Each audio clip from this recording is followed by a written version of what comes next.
Lamada. He will be starting soon. Oh, story time with Mr. Lamada, where all your dreams come true. Oh, he brings to life your favorite stories with a great big smile.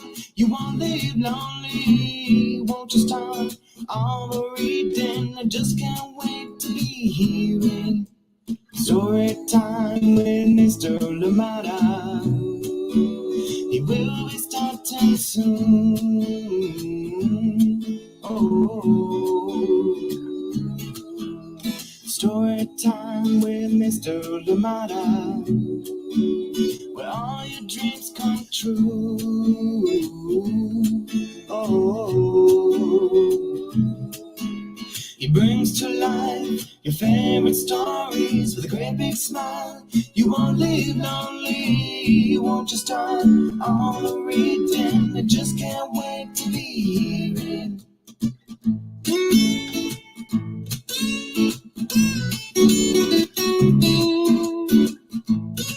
Good morning, and welcome to Story Time. Thank you for joining us. Happy Tuesday. I have to remember it is Tuesday today. Happy Tuesday to every one of you that is joining us today. I am glad you're here. Another exciting week that we have. Many great stories from amazing creators. And we have another great opportunity today to listen in to a power couple creating amazing book. And this one, of course, we're bringing it back. It had to come back. We're here for chapter 2 today, The Konscious Kidz. This one written by Casselberry and Madeline, and of course they are here with us today doing the reading and of course talking about their process and the power of books like this one. Thank you so much for joining in Story Time today. Please do let us know where you're joining in from and of course who is joining in with you. The more the merrier, and let us know please where you are, and if you have questions please put them in the chat and we will be getting to them as well. And of course even just saying hello to John and Madeline is great. Thank you so much for joining in Story Time. They're joining us from the Bay Area too, in Alameda. Thank you so much for joining in Story Time. Welcome. Happy Tuesday. I hope that you had a lovely weekend, and if it was a long weekend like mine, I hope you enjoyed it. I hope your Monday was beautiful as well. Thank you so much. Let us know how it is here in Oakland. The sun is coming out, but it promises to be a cold day today. We've been told to get our sweaters, get everything ready, and so please, if you're in Oakland or somewhere in the Bay, be sure to go out there with some warm clothing, or indeed do carry something extra. Thank you so much for joining in Story Time. Glad we're here together. Absolutely love it. I am excited for these guests today, and I hope that you can join us even for the conversation after the reading as well. And please do not forget too that we have a special event coming up, and this one will be also online and in person. We'll be doing an in-person event. I'm excited about it, and also a little bit, still wary, but I'm excited for it. I think it is very important and it'll be amazing. Please do join us for the Green Book Navigating to Freedom, an exhibition by the California Museum in Sacramento. Powerful indeed. Please do join us. And of course, this whole entire week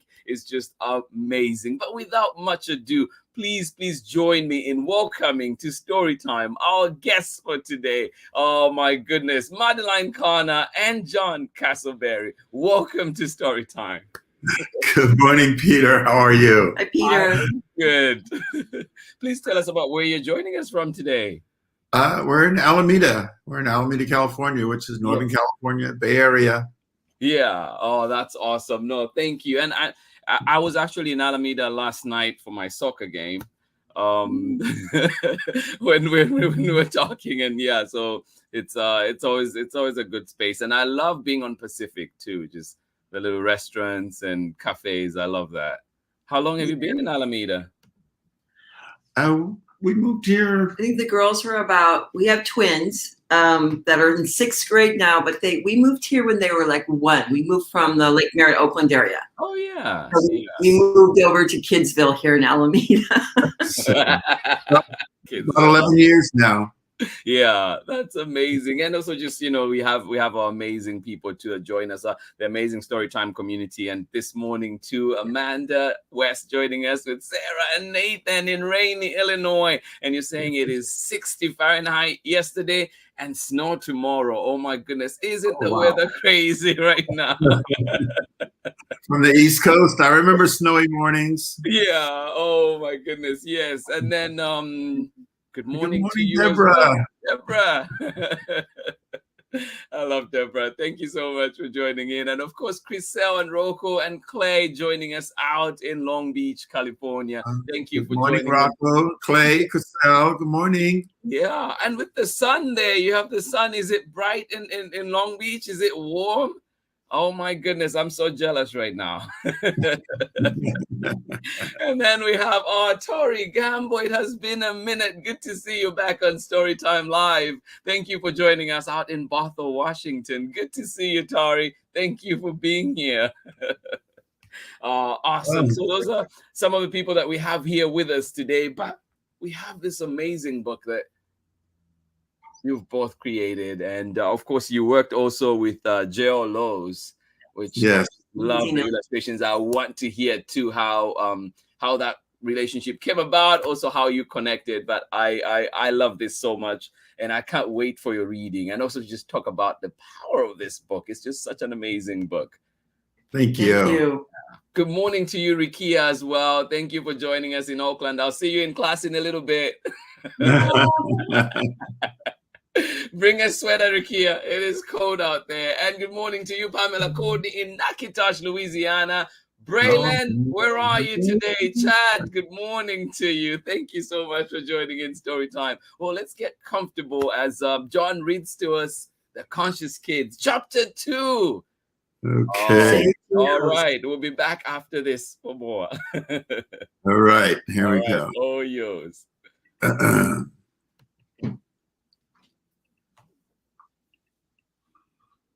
And we're good, John. You're good. The screen looks good over here. So, first of all, let me just tell you quickly. We have murals between each story, and this one was by Chris Shem, who goes by the name of Royal Dog, an amazing muralist and street artist out of Korea. And this mural actually is in Alameda. So let's go on with the story. So story number 2, Save Geos. It was another lovely day. Ivy and Lyric were on their way to meet their friends at Geo's Pizza Shop to plan their next courageous adventure. Just as they turned the corner to Geo's, Flacco came running up to them. He was quite upset. Ivy took one look at him and asked, Flacco, what's wrong? It's the worst thing ever, said Flacco. What is? Asked Lyric. The shop, Geo's Pizza Shop, stammered Flacco, barely able to speak. What happened to Geo's? Ivy wanted to know. Come on, he said, as he turned and ran. They followed him down the street and around the corner where they found the rest of their friends standing in front of the pizza shop. What's going on? Asked Lyric. Look, said Belle, Geo's Pizza Shop is closing for good. Just then, Geo came walking up. Geo, what's going on? Asked Flacco. Hi, kids. Come on in, said Geo. They all followed him into the shop and gathered around anxiously to find out what was going on. Well, everybody, you know the big new pizza place downtown? It's able to sell pizzas for less than I do, Geo explained. A lot of my customers are going there now. I'm not getting enough business to stay open. But Geo, you can't close. We all love your pizza, and we all love you, said V-Girl. Hey, Geo, what if you made special pizzas that they don't have, suggested Pixel. Yeah, Geo. Who says you have to stick to the same as everybody else, said Flacco. I'm sorry, kids, but different ingredients would cost even more. And with business as slow as it is, I can't afford it, said Geo. Hey, Flacco, why don't you tell Geo what we were talking about yesterday, said V-Girl. Well, started Flacco. We were talking about how good the veggies from my garden taste. and wondering why more people don't just grow their own instead of buying from the big companies. Well, kids, I guess a lot of people think it's easier to just buy them, said Gio. Hey, Gio, what if you made pizzas with fresh organic veggies like Flacco grows? Asked Belle. Yeah, Gio. If we go get some for you, would you make us one? Asked Flacco. Sure, kids, but that's not going to be enough for me to stay in. Before he could finish, they were all out the door and running to Flacco's garden. After a short while, they were back with a wagon full of vegetables, fresh tomatoes, zucchinis, peppers, carrots, radishes, and even some basil and herbs. Wow, said Gio. You mean you got all of this from your garden, Flacco? Yeah, my grandma taught me how to grow veggies. So Gio took some of the fresh vegetables and made the kids 2 extra large special pizzas. They were so good that V-Girl and Flacco decided to cut them into small pieces and offer samples to people walking past the shop. Before long, there was a line of people trying to order some of Gio's fresh veggie pizzas. Gio was making them as fast as he could until he was all sold out. Gio, what if we plant a big garden out back? Suggested Lyric. Maybe we could get our folks to help us haul away all the stuff you have back there and turn it into a garden. That sounds great, Lyric, but it would be a lot of work and it would be months before we even produced any vegetables, said Gio. Yeah, but it would be fun, said Pixel. Besides, maybe you got to lose. Well, if you kids really feel like you want to, I actually love the idea, said Gio. So for the next few days, the kids showed up at the shop with rakes and shovels and started clearing out the weeds and the trash. They filled barrels and garbage bags. Then one morning, as some of the kids showed up to continue working on cleaning the yard, there were at least a dozen people standing outside the shop waiting for them. There was Mr. Brown, the garbage man, who brought his truck. Mrs. Lee was there with her construction tools. Mr. Jameson was there from the nursery with his wheelbarrow and gardening tools. Pixel's parents were there. In fact, to their surprise, all of the kids' parents were there. Standing smack in the middle was Pixel with a big grin on his face. Pixel, what's going on? We were wondering where you were. Where did all these people come from? Asked Ivy. I posted an online campaign and word got around. You should see how many hits we're getting. People are even pledging to donate more time and supplies to the Save Gio's Pizza campaign, said Pixel. Isn't it awesome? Is that why V-Girl's been taking so many pictures? Asked Gio. Yep, grinned Pixel. People see how much we're doing on our own and they want to support us. Wow, you kids really seem to know what you're doing, exclaimed Gio. Not really, chuckled V-Girl. We just believe in why we're doing it, so we trust it to work out. So as the kids would dig out weeds and turn the soil, the adults loaded the debris and hauled it away. After that, they planted all kinds of vegetables. They planted tomatoes, carrots, zucchinis, onions, squash, broccoli, and even spinach. Every day, the kids took turns watering the plants and making sure no weeds grew. They put up wire frames to help the tomatoes and added plant food to the water to make the plants strong and healthy. Finally, after 8 long weeks, most of the veggies were ready for harvest. Of course, V-Girl was taking pictures every step of the way, which Pixel posted to the online page they had started. By harvest time, there were many people following the Save Gio's Pizza campaign, even people from neighboring towns. Gio decided it was a good time to expand the size of the dining area and also open up the patio for seating. Finally, Gio's was ready for the big day, the day they had all been waiting for, the opening of the new patio garden. They put up flyers and posters all over town, and Pixel posted about it online. People came from all over. They were lined up outside, eager for Gio to open the doors. There was a salsa band playing on the patio, and Gio was making pizzas as fast as he could to keep up with the crowd's orders. Pixel was at the door welcoming everybody. Ivy and Lyric were showing folks to their seats, and Flocka was taking orders and suggesting different veggie combinations to people. Everyone was so excited. The Conscious Kids were the happiest of all as they sat down to an extra, extra large Gio's veggie special that Gio made just for them. Oh, that was amazing.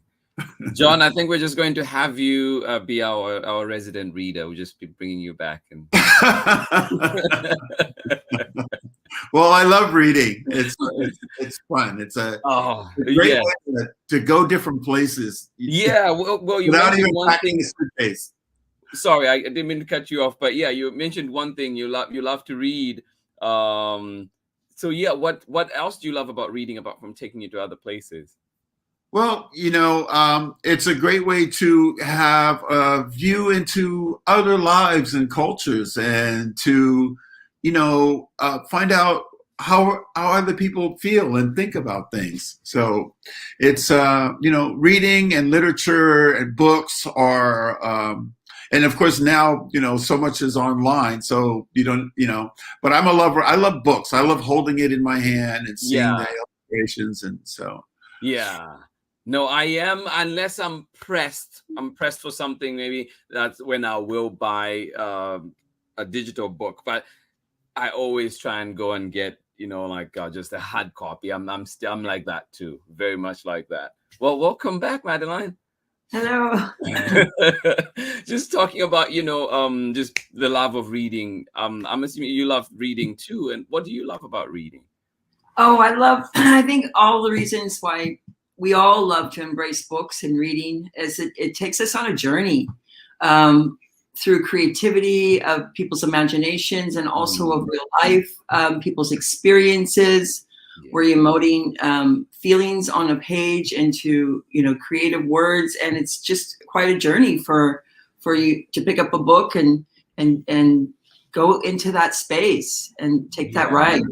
Right, absolutely. And I think too, it ties in with what Nathan here, or Amanda, is saying. With Nathan is I wish you could see the smile on Nathan's face during this reading. And I think that's just powerful, because it is moments like that, right, that sometimes we might not experience in person, but they happen, and that books like yours are touching lives in such a way. So in that too, what inspired this book?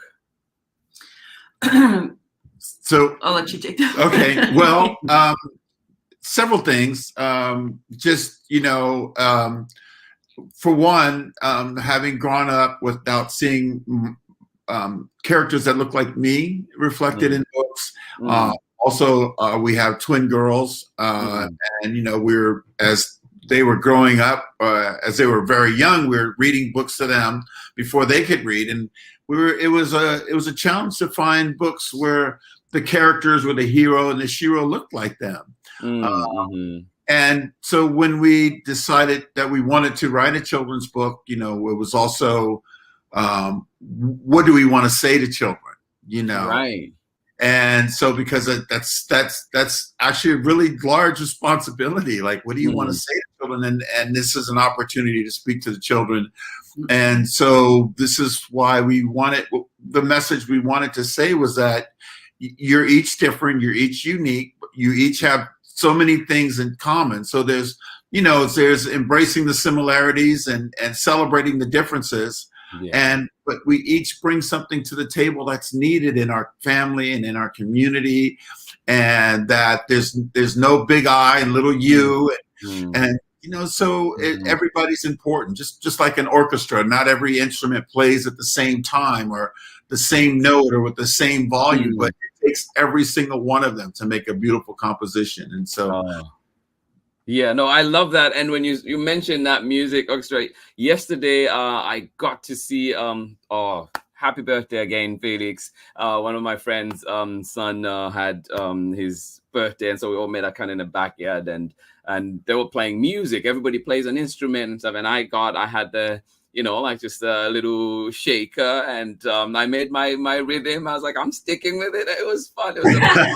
I thought my instrument was the most important. I was just like, yes. But, you know, like, yeah, just saying like what you say there. And it definitely added flavor to the whole experience, you know. So. Not everybody just being like, you're taking me off key, man. No. But you know, like you mentioned that, you know, like this book, you mentioned seeing people like yourself or seeing yourself in books, right? You've created an amazing array here, both you and Madeline. It's just amazing. Can you tell us a little bit more about, you know, because it's been a while since we've brought the Conscious Kids to Storytime. They're back now. So could you tell us a little bit more? I don't know how you're going to split it, but tell us just a little bit more about this amazing group. Okay, so the Conscious Kids, excuse me, the Conscious Kids, the group of the kids on the front is 6 neighborhood friends from very diverse group backgrounds come together, just like any urban area in America or anywhere in the world. And, you know, kids join easily and connect easily by nature, right? Right. No matter what color of the skin or someone looks like, this is what the nature of children are. They play together. Yeah. And their organic representation of our 6 kids on the front is naturally occurring in our world, right? So what we did was we took from our daughters inspired 2 of the characters, the twins in the story. And then we, at the time, it was been a few years, it was a huge project and undertaking, and it took a lot to produce it.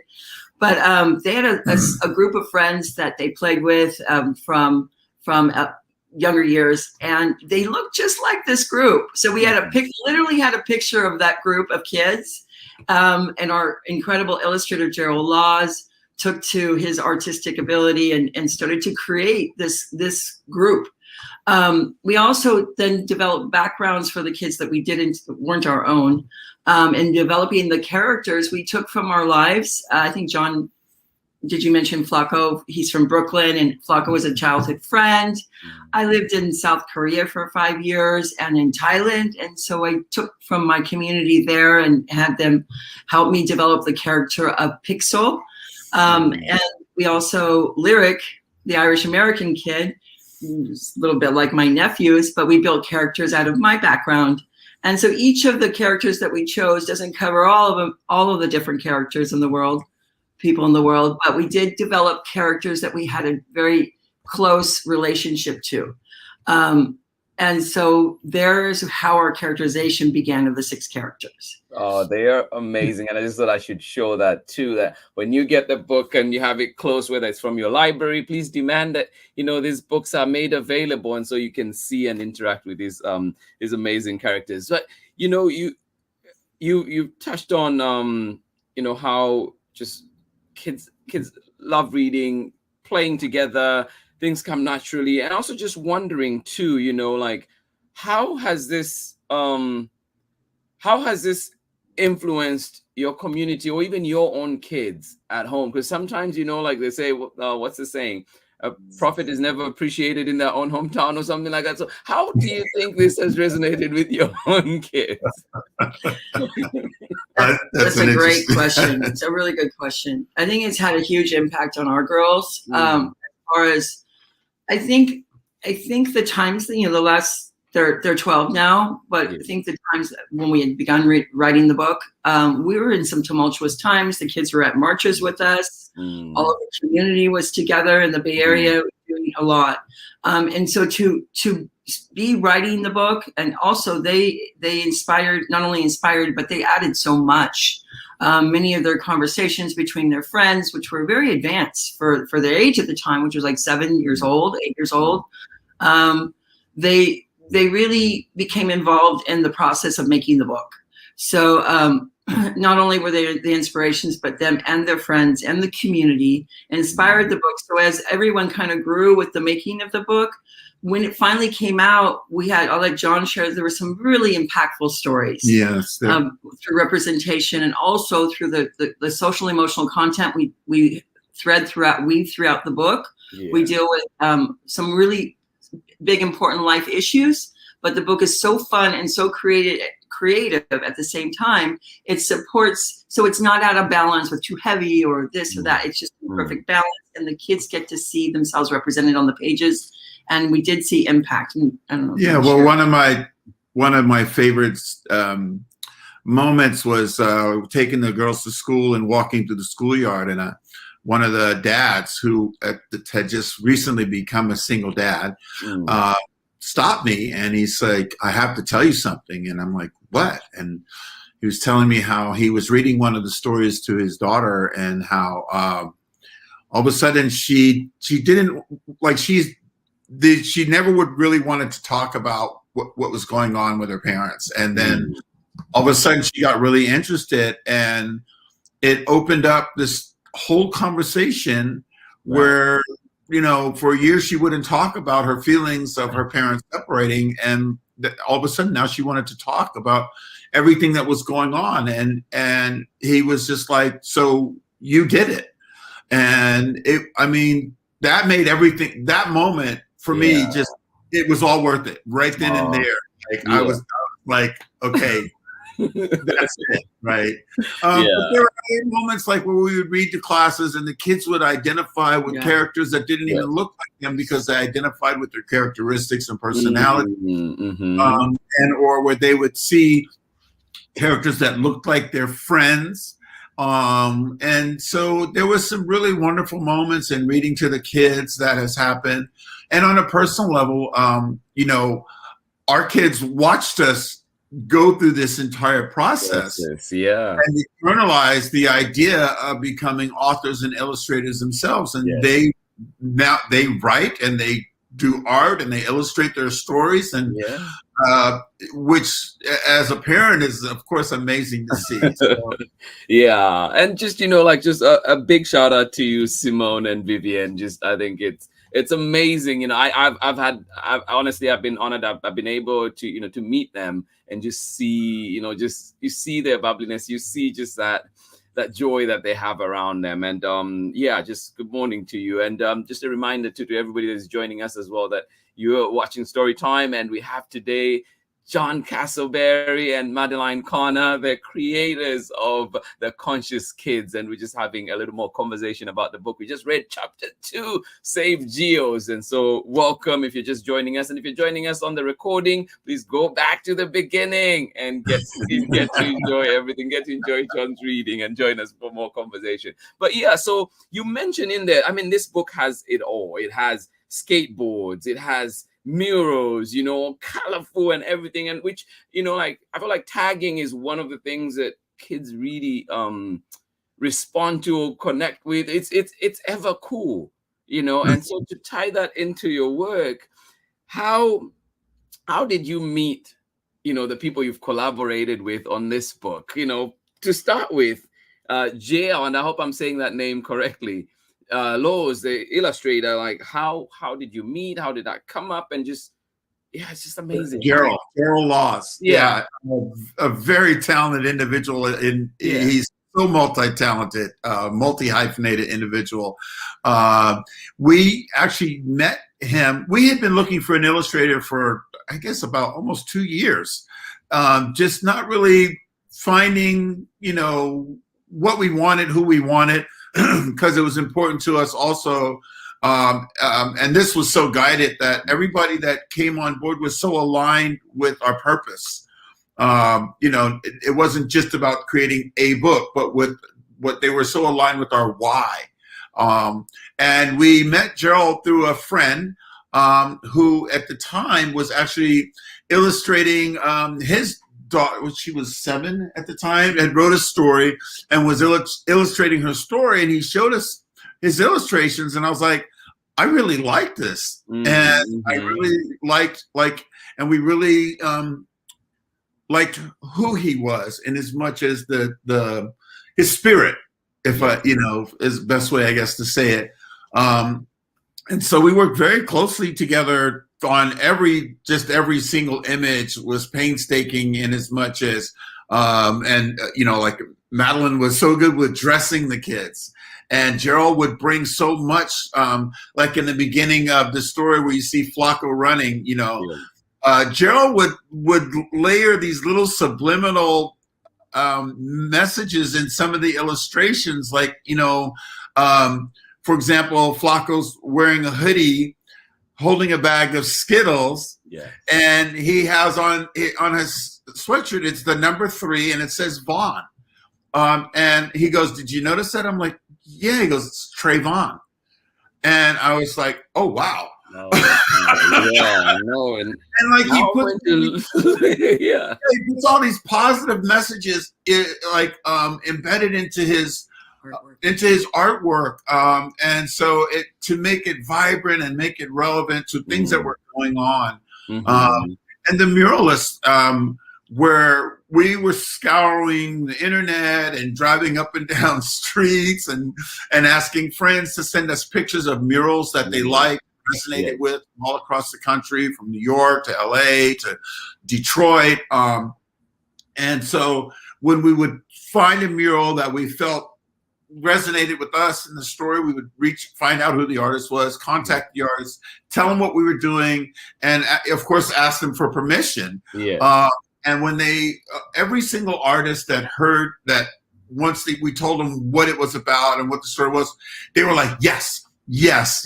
And so it was just, you know, it was in creating this project about community building, we actually wound up building a community of artists and illustrators and creators, and it was really quite a journey and a wonderful experience creating all of this. So yeah, no, and exactly, I think that's what Deborah is saying too. What a journey. And it's just amazing. I think in that vein, can you touch on, you know, can you also just talk a little bit about Free Planet Press? Because I know that, you know, you've gone through this whole journey, finding an illustrator, you know, reaching out to people. And you mentioned, Madeline, too, when you were talking, you said, this has been, it has taken us a long time. It took us a lot to create this. So, and here we are, you know, we have this amazing project that I appreciate, and I'm sure many others will appreciate out there too. And again, tying in with what Deborah is saying, books are a lifeline and safety net for so many kids.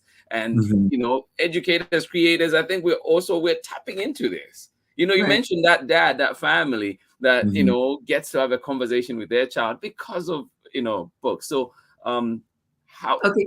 I'm going to touch on that a little bit. It really has been a journey, and also the Free Planet Press part. But one little more part about representation. We were reading in some many classrooms before the pandemic and online too, and Zoom after.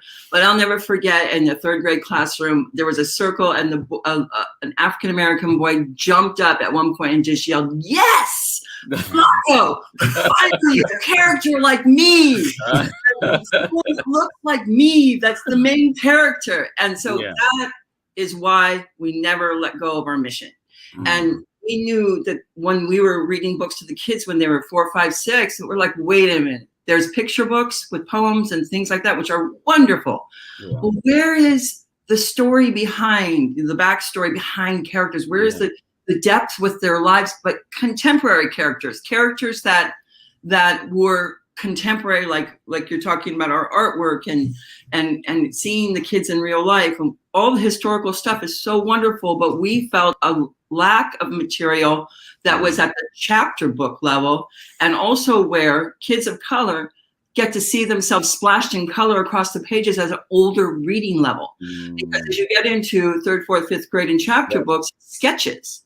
So when kids of color get to see themselves with every characteristic, and JERL was so incredible with the realism of that's what we wanted, realism for the characters, not to see cartoon characters, but to see themselves literally reflected in the pages.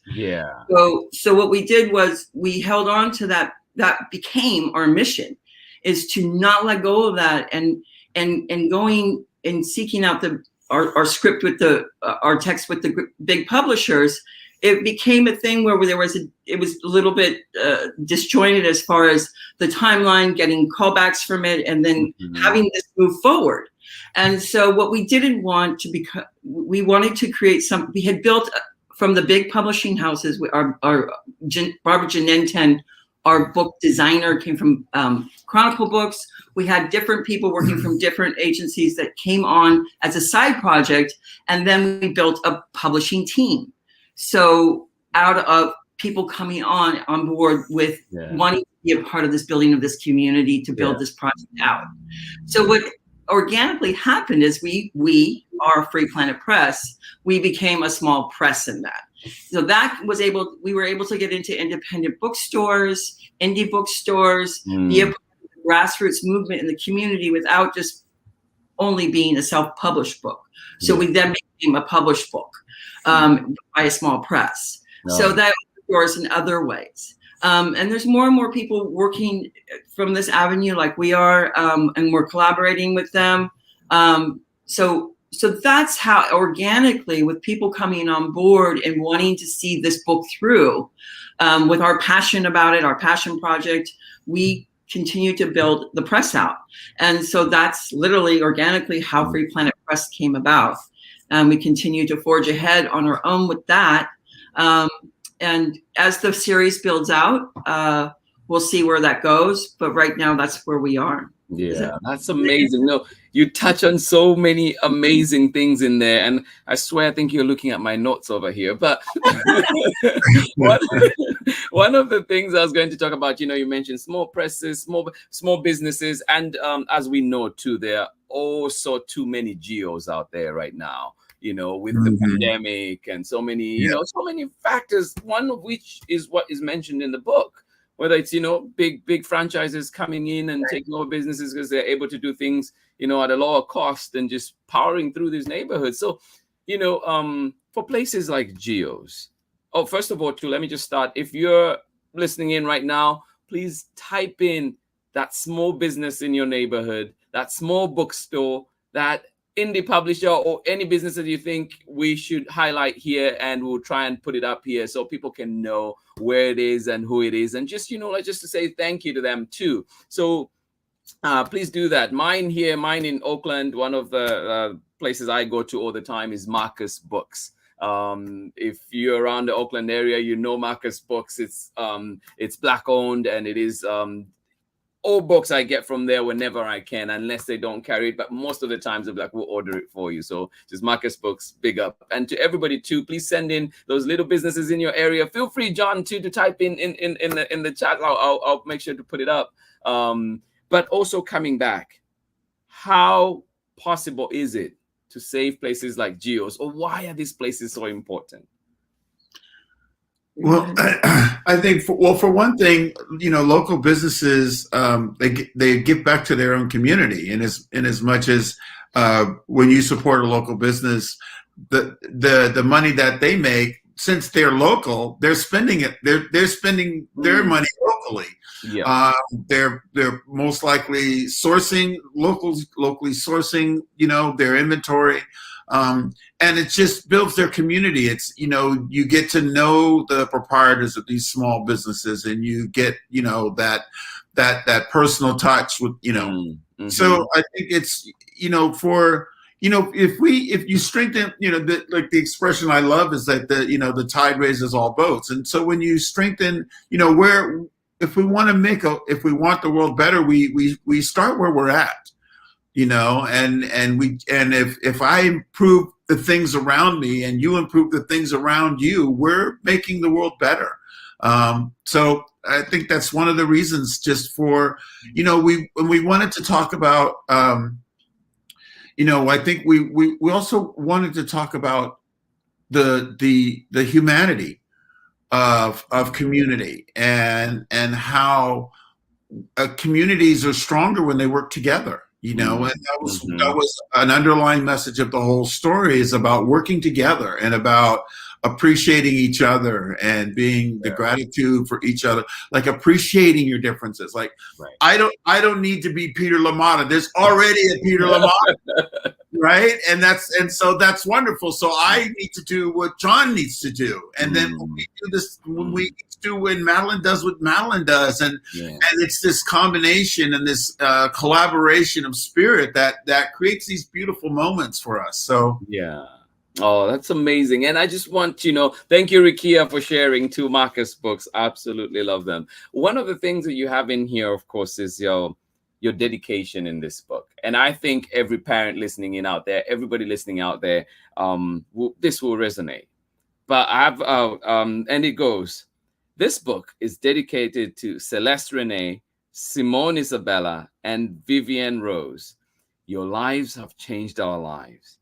You inspire us to become the best versions of ourselves. You're pure love and light. Stay conscious. And I just love that too, that you mentioned that how your lives have been changed and inspire you to become better versions of yourselves. And I hope this is what this book does to everybody that reads it out there. It's definitely done that for me. So in addition, you also have this child. So how have all those changed your lives? Huge. It's huge. Big question. It's a wonderful question. Just in a moment's reflection on the children of the world and our children, you know, they come in so pure.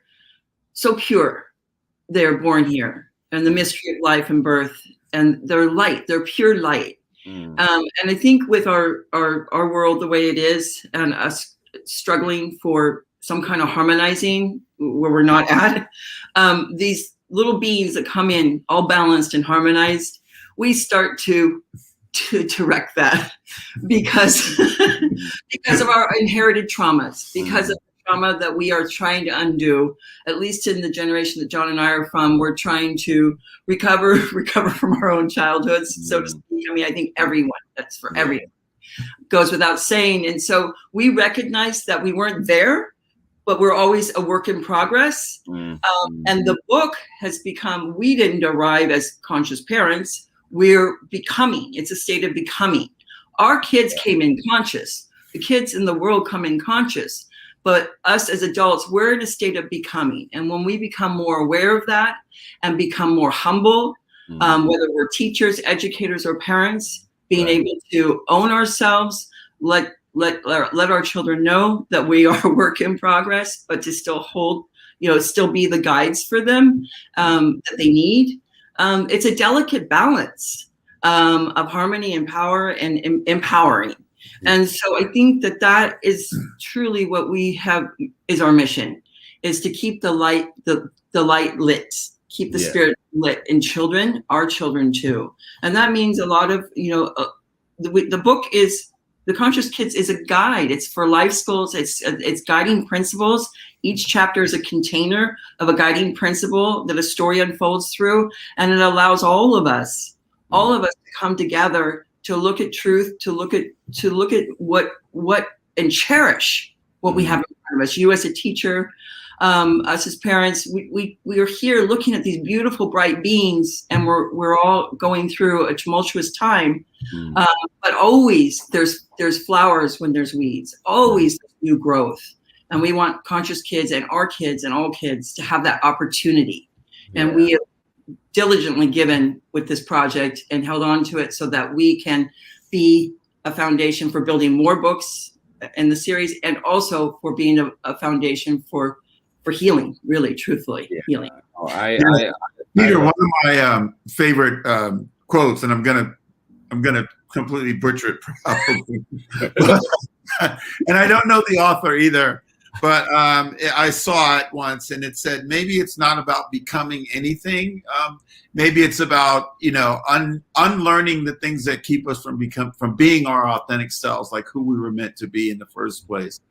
And it's like, and Madeline reminded me of it when she was talking about, babies are born complete, like they here, and then society kind of like beats us down. Yes. You use this car, and you better use this toothpaste, and that's what your wife or husband needs to look like, and no, true. It is true. Yeah, there's so many things that are coming to mind right now that I can pull from, and it's saying that exact message, John, that you just said. And thank you. Yeah. And I like Deborah is saying too, like, have the conscious parents work in progress. I think That is powerful there. It is a process. We cannot feel like we've arrived, right? So you mentioned in there too, one of the things you highlight, of course, is kid power. And I love this, just observing, I mean, looking right now at all the kids that are out there just doing amazing work. And just a few weeks ago, we read here The Art of Protest, and it highlighted some of those kids that are talking about, climate change and gun violence and all these different powerful things that they're tackling, and they're kids. And then too, it took me back when we were reading that to think of, say, when Good Trouble, started, he was young. Dr. King, you're talking of Yes. 20s and so on. You talk of so many of these protests, like, yes, we come to know them as, larger than humans when they've grown, but we forget where they started and forget how young they were, or even how young they died for different causes. So just thinking about this is like, how special and how possible is it, and how special is kid power? Well, so kids have a lot of, and like you just mentioned, everybody there's so many pivotal moments in history, and more often than not, it was students that ended the Vietnam War. It was students that made these changes and these monumental changes and pivots in history, and so we wanted kids to know that you are the change makers. Like it's you. So we often talk about leaving our kids a better world, but I think we also want to make sure that we are arming them and tooling them up to not only be able to change the world, because they are going to change the world, but to understand that power and to empower them with their voices and direction so that they change it in a positive way, because they will change it. But the question is, how will they change it? So I think, the thing about kid power is that children are so powerful, I think what happens is they just, as time, learn better how to express what they're saying, but they come in with these powerful ideas. I sometimes often call babies like new teachers, because it's almost like they come here with a message and a lesson for us sometimes. Yeah. That is amazing. I think this is a generation right now, not to say not the college kids, but the youth, elementary, middle, and high school right now, they're in a time like with the shootings across America at high schools and in campuses and stuff like that. And, all the things that have happened the last few years that they've been witness to, and to have to let your, 5-6-year-old know that due to the color of their skin, they're at risk on the streets from and even people wearing uniforms. These things and these conversations that you have with your children are so heartbreaking. And to see that they don't become hardened by it, but that they have a voice and take action is happening right now. It's been happening when our kids were in 2nd, 3rd, 4th grade. They were writing poetry on their signs for the marches, and was the capture that they wrote was unbelievable. I'll say forever. And that voice that we allowed and supported to come out, that is showing up in creativity. It's showing up in just straight up standing up for myself, but it's empowering youth. And the more and more literature we have to empower youth at a younger age, with more adults like us, being guides to it, I think that we have really a powerful, empowered generation coming up of children. Yeah, and the world is out. Amazing. I see it even just in my class. We've done protest art, and you see them create all these amazing things, and next they're doing a song. It's like, how did you even come up with that song? How did you even do this in a space of 40 minutes? So it's just amazing seeing that.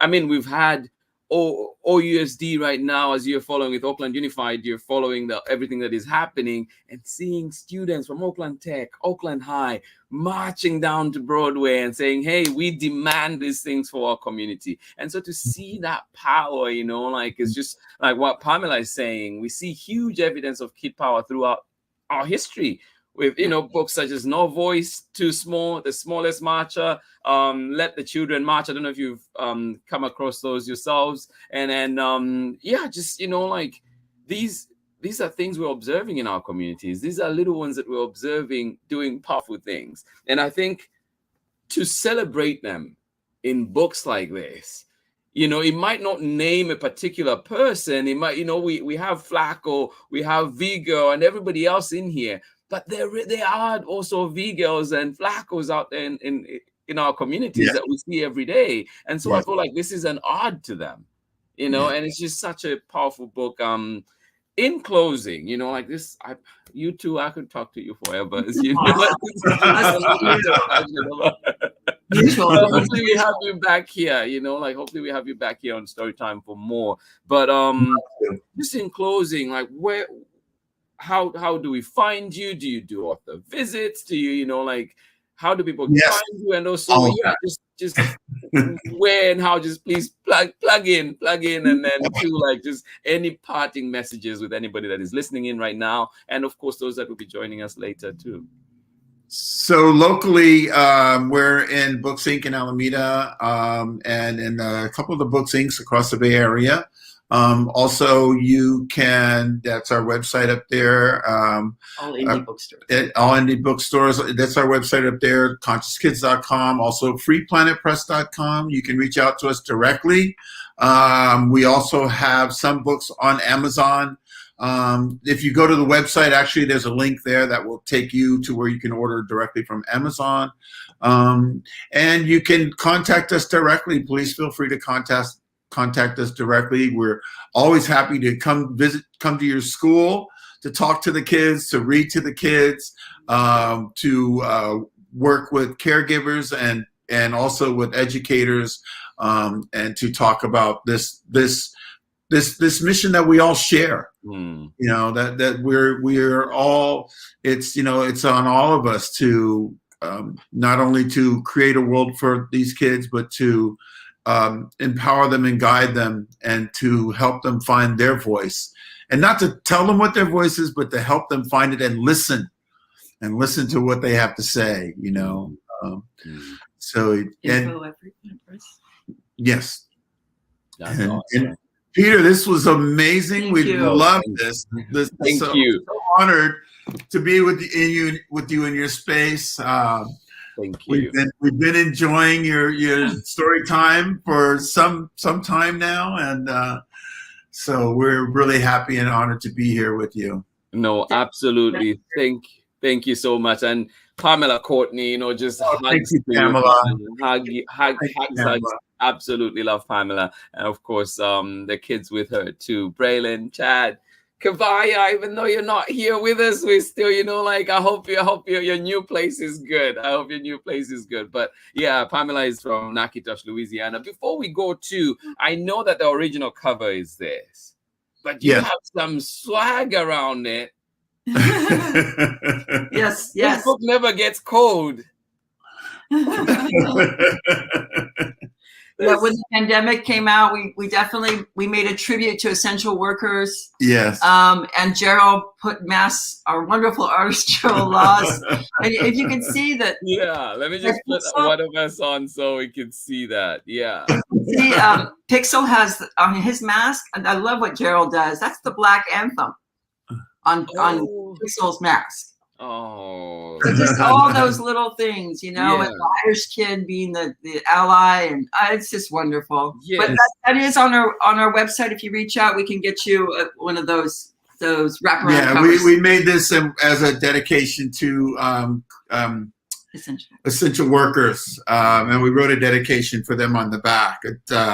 This book is dedicated in loving tribute to the many families who have lost loved ones during this unprecedented year. In homage to the hardworking, dedicated essential workers who put themselves in harm's way for the undercompensated and inadequate recognition of the immensely unquantifiable value of their efforts. Our global society owes you a debt that can never fully be repaid. This is offered as a token to celebrate your humanity, compassion, community spirit, and the exemplary demonstration of the guiding principles we strive to embody in our characters. We, the authors and creators of The Courageous Adventures of the Conscious Kids, wish to extend our deepest gratitude to you for your sacrifices and continued service to us all. Oh, that is so beautiful. John, if you can, please share that, and we will repost. We will absolutely repost that message, because I think it definitely needs to be out there more. And just, so feel free, if you do anything, please just tag us, and even if it's just that message, so we can share it out there. It's just so powerful, much needed, and so many big topics that you share in there. Like Pamela says, like just blessings to you, and thank you for joining us on Storytime. Thank you, everybody that joined us. This conversation is not over. Want to do it again?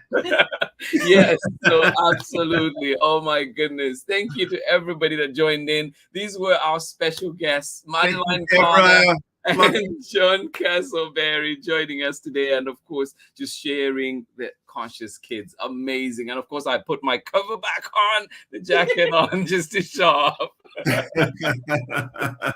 Big up to you, Vivian, as well. And oh my goodness, why am I blanking on Simone? Yes.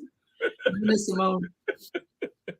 Thank you so much for joining in Storytime. I'll catch you on the other side. Thank you. Oh my goodness. Everybody that joined us today, that was John Casselberry, and of course Madeline Connor joining us from right here in the Bay Area and doing amazing work. Thank you so much for joining in. This has been Storytime. Please find their book where you find books.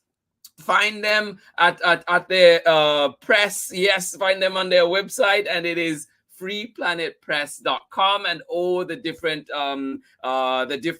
platforms that they're on. Instagram, which is at Conscious Kids, and of course on Facebook you can also find them at The Conscious Kids. Thank you so much for joining in, and of course not forgetting consciouskids.com. Thank you so much for joining in Storytime. It has been a pleasure being here with you as always, and I look forward to another amazing reading tomorrow, another one that will be thought-provoking, and this one is Loving versus Virginia. Join me for this one, a powerful book indeed, and we'll be reading this one tomorrow, excerpts of it at least, and then hopefully we can get into conversation about that as well. Thank you so much for joining in Storytime. I absolutely appreciate each and every one of you, and I hope that you have a lovely day out there. Like John and Madeline say, stay conscious. Please, let's play our part. It might seem small, but it is mightily important that our communities see us, that we show up, that we turn up for our communities. Thank you so much for joining in Storytime. Much love from me as always. I will see you again tomorrow, God willing, with another story. Please be well, stay healthy, please follow the health guidelines, and we'll see you again here on Storytime. Much love to you. Happy Tuesday, you and your loved ones. Thank you for being here, and thank you, a big thank you indeed to our guests for today. Absolutely love it. Yes, if this doesn't inspire you today, please look out. There are many chapters in this book. Go back to it and look at it, because it is just that powerful. Thank you for being here on Storytime. Much love. I will see you again tomorrow. Bye-bye.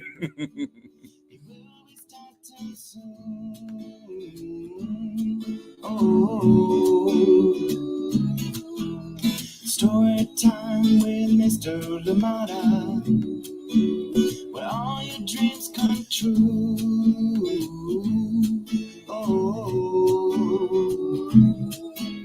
He brings to life your favorite stories with a great big smile. You won't leave lonely, you won't just start on the reading. I just can't wait to be hearing